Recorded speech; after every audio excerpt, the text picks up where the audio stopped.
आज दिनटा हूँ सबुठारु बड़ दुखर दिन मो पाई कहीं ये दुखटा मु प्रकाश करि परिबिनी। आउ तापरे आज थिला रविनारायण व्रत और नना को अने अने बहुत अपेक्षा करी करी आखिर मोर पानी सरी गलानी। तापर अपेक्षार फल अंत है नना आसी पहुँची जाइते। आज जेहेतु रविनारायण व्रत और बड़ एकादशी आज जेहेतु काली थिला बाहुड़ा यात्रा और आज रविनारायण व्रत और एकादशी थिला मोर व्रत जेहेतु रविनारायण व्रत एठी नना आसी सबू पूजा सामग्री मु आनिकी रखी नना पूजा स्टार्ट कर देते बाली हरिका जो होम होगापाई सब रखीदे मुर्ज हरिका सब पके पके पूजा आरंभ कले। पूजा जेहेतु गोटे यही पूजाटा रविनारायण पूजाटा 3 पहर टाइम रे ही हुए जमीती कि 2टा 3टा 4टा 5टा भितर ही हवा कथा एटा। जेहेतु नना टिके लेट रे आसिले और बहुत समय अपेक्षा पर नना लेट रे आसिले और गाँव रे जितक पूजा थिला ना नना को करने को पड़ूला से लेट रे सारिके आसिले। तापर एपटे मोर होम हो जाइतिला।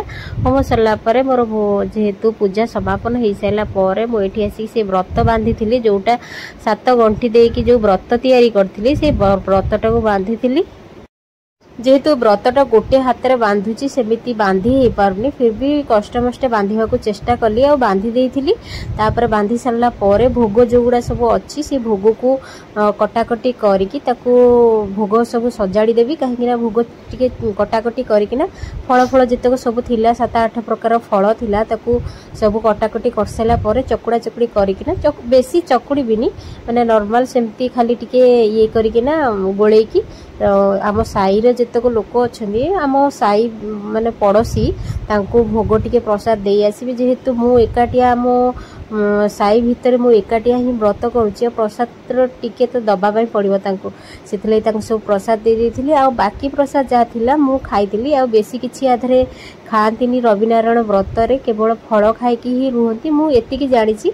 आ किछि मु खाएनी दिनमान एमती उपास रुहे केवल भोग सैला परे फल टिके खाए खाई सारा पर जो मिश्री पानी रखी थाए सेटा को पिए और राति रे बिल्कुल ही खाएनी आ परदिन खिया जाए किंतु ये गोटे दिन रे ही जो दिन व्रत थाए से दिन खिया जाएनी। तापर एठी सब भोग सजाड़ देइथिली थाली रे जेहेतु पुओ नेइकी जीव समस्त घर को देवा पे सेतले छोट पिलाटा ताको टी अकाडिया हबो आ टी भल से सजाड़ी के देइथिले से इजी रे नेइकी समस्त घरे गोटे गोटे भाग नेइकी देइ दबो। आ रहुची वीडियो टी भल लागथिले लाइक